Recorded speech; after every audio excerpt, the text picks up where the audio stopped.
Welcome back to Nick Lenz's Comic Corner Classics / Non-Classics, episode number 1072 and Doubleshot number 966. Yeah, it's been like about 2 weeks since I did the last Comic Corner. Well, there kind of was a reason for that. I didn't have anything to review, but now I do. Okay? First up was a book I actually bought just yesterday. This book is Doomsday Clock, Part 1, collecting the first 6 issues of this 12-issue maxi series that started 2 years ago. Okay, now the reason why I say that is because the series is still publishing. Yes, for a series that started 2 years ago, for some reason it's not finished yet. Well, that's Jeff Johns for you. The guy is always super busy. Yep. Oh yeah, and apparently the final issue is set to come out next month. Yes. As for why of the delays, Jeff Johns. Yeah, he's pretty much the reason for that.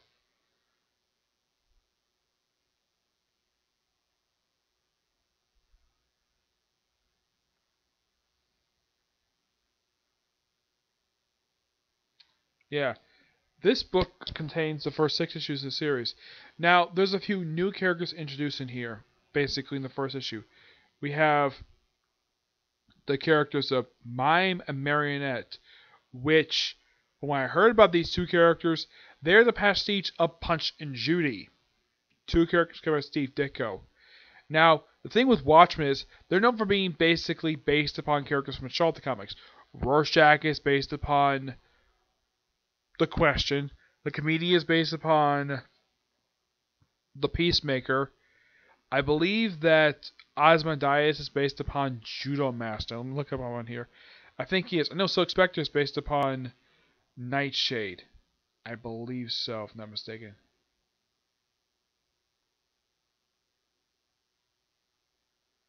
Let's see. Ozymandias.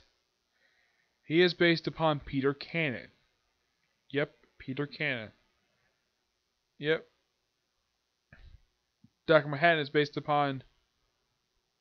I believe he's based upon Captain Atom.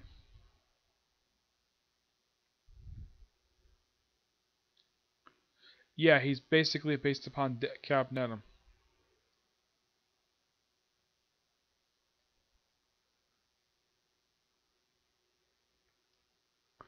Yeah.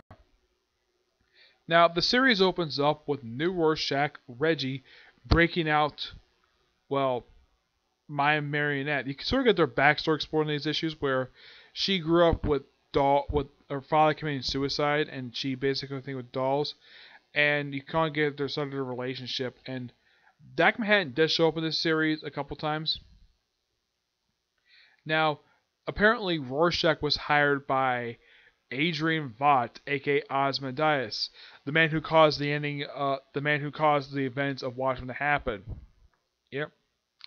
So apparently, despite his whole peace and love world that he created at the end of the Maxi series, yeah, apparently it was released because of Rorschach's journal, the original Rorschach, that apparently his piece was actually a lie. Yep. And now, nuclear war is happening. Yep. And Rorschach is hired by him to break up, well, Marionette. Marionette won't go without Mime, her husband. And he wants to get special guns, basically finger guns.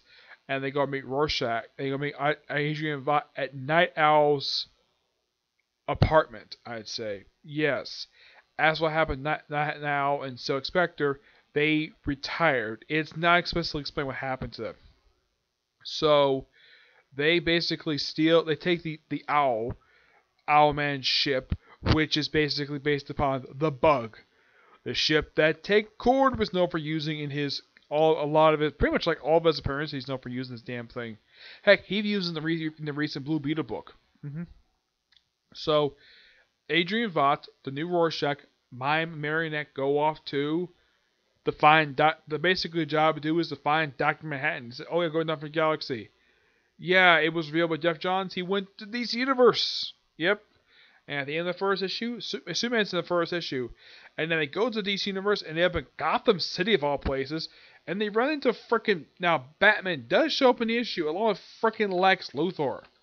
Yeah, and also I don't know if anybody's ever pointed this out though. Why did Gary Frank draw this prisoner like Dan DiDio? I have no idea why this is.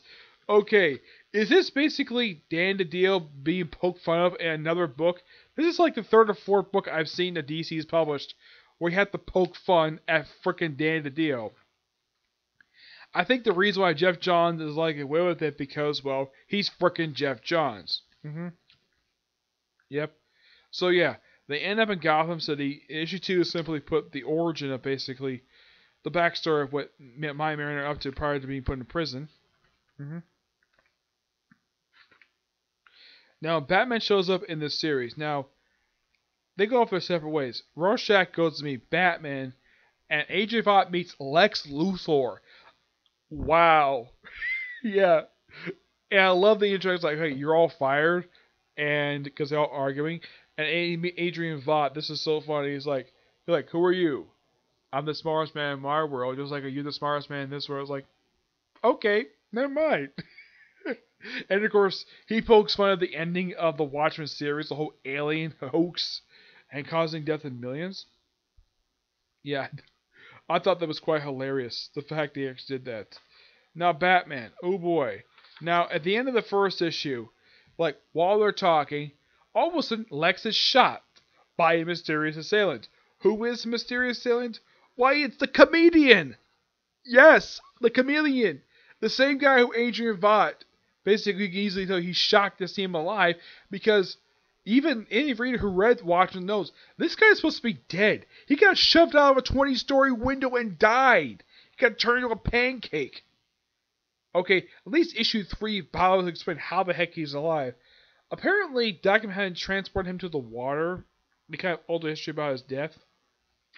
Oh yeah, and Comedian is insane in this series. Like, oh my gosh, he is freaking insane.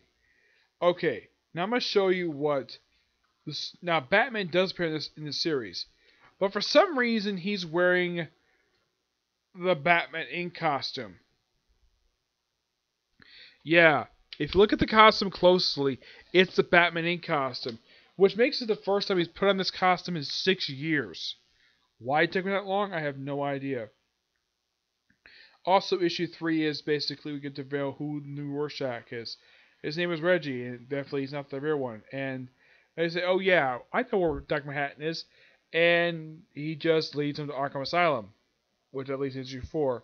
My Marionette ended up at a bar, which apparently is in Joker's territory.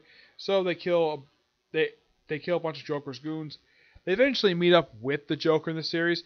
We also see Johnny Thunder of the JSA. He has his own subplot in this series. Yeah, there's also the Superman theory stuff, which... Yeah, the Superman theory is apparently the U.S. government creates metahumans. I'm like, yeah, that... I don't know where Jeff Johns got this idea from. Yeah, I have no idea. There's also a subplot involving Superman in here. And in case you're wondering, does Dr. Manhattan actually affect anything in the plot of this series? Aside from being revealed in the flashback for one responsible for bringing My Mirror into custody and the revival of Dr. Manhattan, not really. He doesn't play a role in the first 6 issues of the series. And, well, Batman is so investigating all of this air stuff. Lex, of course, is shot and then he's, well, put in the hospital and, of course, he's not seen again the rest of the series I can think of. Yeah. And then they meet up with the Joker along with a bunch of other villains, including, like, Giganta, who is back in her classic Jungle Girl garb for some reason. Yeah, it's never explained why. I also have...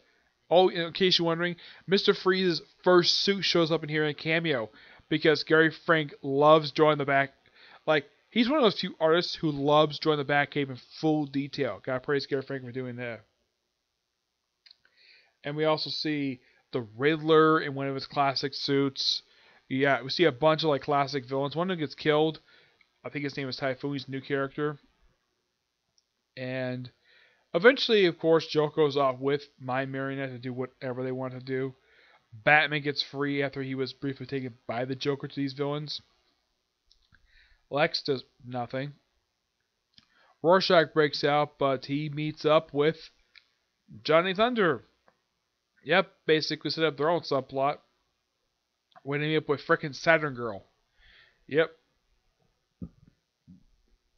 Excuse me. It's great though that Jeff Johns builds on something that was set up, that was explored in the storyline The Button. Sets up this very maxi series. This, of course, is very good. I gave this book roughly a 9.5 out of 10. Really good. I can't wait for book 2 to come out so I can review, so I can get my full thoughts on the series. I love Jeff Johns' writing, especially for this. And here's kind of the neat thing about this series and the way it's drawn. Like, the panel setup is pretty much like, this is one thing I do appreciate that Gary Frank does. Yes, some artists will actually pay tribute to Watchmen, and they actually have what the panel set is like Watchmen. Yeah. Just like The Button did the same thing as well, which is really good. Next up, it is Runaways, Volume 1, Find Your Way Home, collecting the first issues of the current volume of the series. Of course, it started the very same year as this. Now, this book pretty much reunites the Runaways. Most of them, anyways.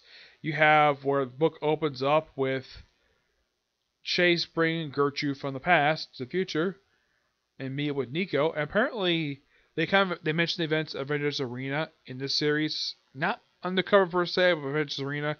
And of course, they also mentioned what happened with A-Force. Apparently, disbanded after the series ended, though they never really showed it. So we have where basically this is before they had what happened in issue 12. And basically with Corella and me with Molly. Yeah, pretty much the whole point of these first 6 issues, reunite the original Runaways. That's the whole point of these 6 issues. Though with Victor, who was a new character they introduced in the second volume for the series.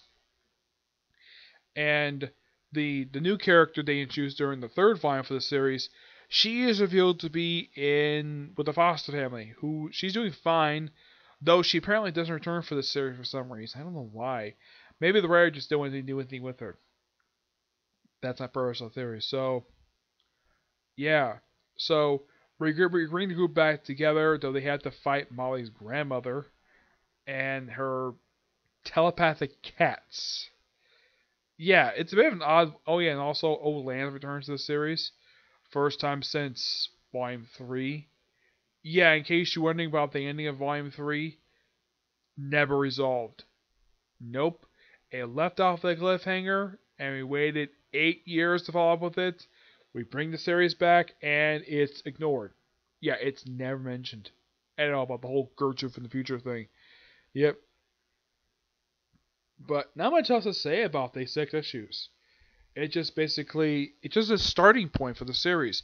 It just reuniting the characters, dealing with a minor threat, and them set up a base operation at the hostel, which they actually stay here up until issue 24. Yeah, they stay here for the first couple years until they become a true superhero team. Yep. Give this book roughly a 9 out of 10. Really good book. Good start. That's what this book is. It's a start. Like, if you want to start the current volume, start with this book. If you want a good starting point for the actual series, read... They actually have a good starting point here. Read Runaways Volume 1, Pride and Joy, or The Runaways Complete Collection Book 1. That's my suggestion, basically, do it. Yep. There's not many books, basically, for Runaways. This is technically like the 11th book, per se. Yep. But there's a lot of books related to Runaways, because it's a long series. And to date, the second volume is still the longest at 30 issues. Though, the current volume is probably going to break the number really soon. And no, I don't count the Secret Wars miniseries, because aside from Molly, there's like no other characters, and the book has nothing to do with Runaways at all. Yep. So yeah, that's it for this particular review, and that's also my last video I'm going to do today. I don't have time to do any other video today. Tomorrow, I'm going to do my review for Case Closed, probably the first video I do, along with a few other videos like basically One Piece, Boruto, And I'm also doing the first review of a new anime series that I'm almost getting close to starting a review for it. Flames of Recca. Yep, it's pretty interesting so far from what I've seen for the first 5 episodes. Yep, we'll do this next view. Bye.